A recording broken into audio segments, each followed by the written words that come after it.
دنیا کی چند روزہ زندگی میں، اور وہ بھی دوسروں کا خواہ حق غصب کر کے، اس کی جائیداد غصب کر کے سوچ رہے ہیں کہ ہم جو ہے بڑی اچھی زندگی گزار لیں گے۔ ایسے بے غیرت بےحیا لوگوں کو نا اللہ کبھی معاف نہیں کرے۔ اور گائز، بینا کے جو فلیٹ میں ادھر ادھر کی فلیٹ کی عورتیں بھی آتی ہیں، اور وہ وہاں سے کہہ رہی تھی کہ اب اس کو اغوا ہی کروانا پڑے گا۔ تو اور یہ مکینک بہت زیادہ پیچھے لگے ہوئے ہیں، اور وہ یہ عورتیں کہہ رہی ہیں ان کو اغوا کروا کے اس کو مارنا پڑے گا، کیونکہ یہ ہمیں معاف نہیں کر رہی ہے۔ معاف کا کیا مطلب ہے؟ معاف کا یہ چاہ رہے ہیں کہ میں ان کو معاف کر کے ان سے باتیں کروں، تاکہ یہ لوگ جو ہے نا میری پھر مجھ سے بدمعاشی کر کے مجھے خراب عورت ثابت کرنے کی کوشش کر رہے ہیں یہ لوگ۔ دنیا کی زندگی تو چند روزہ ہے، یا تھوڑے دن انسان عیش کر لے گا نا، اس کے بعد تو جہنم میں مقدر ہے نا۔ جو ہم یہاں کریں گے، اگر میں کسی کے ساتھ برا کروں گی تو میرے ساتھ برا ہوگا، تو اللہ مجھ سے ناراض ہوگا، تو اللہ مجھے جہنم میں ڈالے گا۔ لیکن اللہ کا شکر ہے کہ میں بے دین نہیں ہوں ان خبیثوں کی طرح کہ کسی کے اوپر جادو کرتی رہوں۔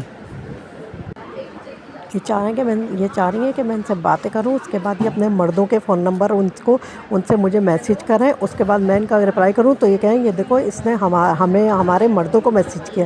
یہ اتنی بےحیا عورتیں ہیں، یہ خواہ مخواہی کی نا مجھے بدنام کرنے کے لیے یہ چاہتی ہیں کہ میں ان سے بات کروں، اس کے بعد یہ جو ہے نا مجھے جو ہے خواہ مخواہی کا بے عزت کریں، خواہ مخواہی کی بدمعاشی سے جو ہے نا مجھے مارنے کی کوشش کر رہی ہیں۔ یہ چاہتی ہیں میں ان کے سم پہ میسیج کروں تو کہیں یہ دیکھو یہ تو ہمارے باپ بھائی کی سم پہ میسیج کر رہی ہے۔ یہ اتنی حرام زادی ہیں، یہ مجھے جو ہے نا خواہ مخواہی بدنام کرنے کی کوشش کر رہی ہیں، میرے اوپر الزام لگا کے مجھے مارنے کی کوشش کر رہی ہیں۔ مردوں کا نا عورتیں ہی جہنم میں لے کے جائیں گی، اور اسی طرح کی عورتیں جن کا وہ ساتھ دیتے ہیں، چاہے ان کے باپ بھائی ہوں، بیٹے ہوں، شوہر ہوں، جو بھی ہوں، اسی طرح کی عورتیں جو جھوٹا الزام لگاتی ہیں، ایک شریف عورت کو بدنام کرنے کی کوشش کر رہی ہیں، اس کو بدنام کر کے مارنے کی کوشش کر رہی ہیں۔ ایسے مردوں پہ بھی اللہ کی لعنت ہے جو عورتوں کے چکر میں، آپ عورتوں کے چکر میں، اپنی یاریوں کے چکر میں، اپنی بہنوں، بیویوں، بیٹیوں کے چکر میں آپ دوسری عورت، ایک شریف عورت کو خواہ مخواہی بدنام کرنے کی کوشش کر رہے ہیں، آپ اس کو مارنے کی کوشش کر رہے ہیں۔ شرم غیرت نہیں ہے آپ کو؟ خدا کا خوف نہیں ہے؟ ان حرام زادی عورتوں کو تو ہے ہی نہیں پتہ، ایک عورت اندھی ہو رہی ہے تو اب جو تمہیں میرے ٹیلنٹ سے بے غیرتیوں کو جلن تھی، اب تو وہ تو ختم ہی ہے نا۔ ان کو یہ جلن تھی کہ ہر چیز نعتیں یہ لکھتی ہے، پوئٹری یہ کرتی ہے، کوڈنگ یہ کرتی ہے، کمپیوٹر کا یہ جانتی ہے، پڑھاتی ہے، ہر چیز ہینڈی کرافٹ اس کو آتا ہے، ہر چیز اس کو آتی ہے، تو ان کو یہ جلن تھی ان عورتوں کو۔ اب تو میں اندھی ہو رہی ہوں تو اب میں کیا کروں گی؟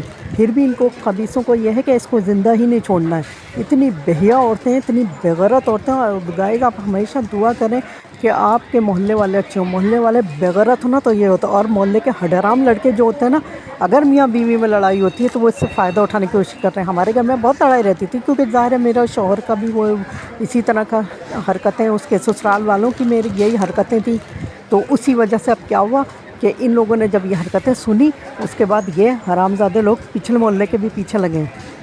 پچھلے محلے کے لڑکے جو ہوتے ہیں نا، ظفر، اصفر، ارسل، ابو طالب، اس کے چاچا، یہ سارے خبیثوں نے جب دیکھا تھا نا کہ میاں بیوی میں لڑائیاں رہتی ہیں، باہر تک آوازیں جاتی ہیں، سارا سن کے انہوں نے باقاعدہ پلاننگ کی، پورا ایک گروہ بنایا گائز، جیسے کہ میں پتہ نہیں کیا ہوں، بہت بڑا گروہ بنا لیا۔ اب ان لوگوں نے واٹس ایپ گروپ بنایا ہوا ہے، سب کو میرے پیچھے لگایا ہوا ہے۔ گلی میں آتے جاتے لوگ مجھے وہ کرتے ہیں، تنگ کرتے ہیں، ہوٹنگ کر رہے ہوتے ہیں، بغیرتیاں کر رہے ہوتے ہیں، اتنے سارے لوگوں کو انہوں نے پیچھے لگایا۔ میں اس لیے بتا رہی ہوں تاکہ مجھے کچھ ہونا تو یہ سب سے پہلے یہ پرانے محلے کے لڑکے ظفر، ارسل، ابو طالب، اس کے چاچا، اور یہ بے غیرت جو ہے نا، یہ اس بلڈنگ کی عورتیں منحوس جو ہیں، یہ میرے پیچھے لگی ہوئی ہیں، اور یہیں کے مرد انہوں نے پیچھے لگوائے مجھے مارنے کے لیے۔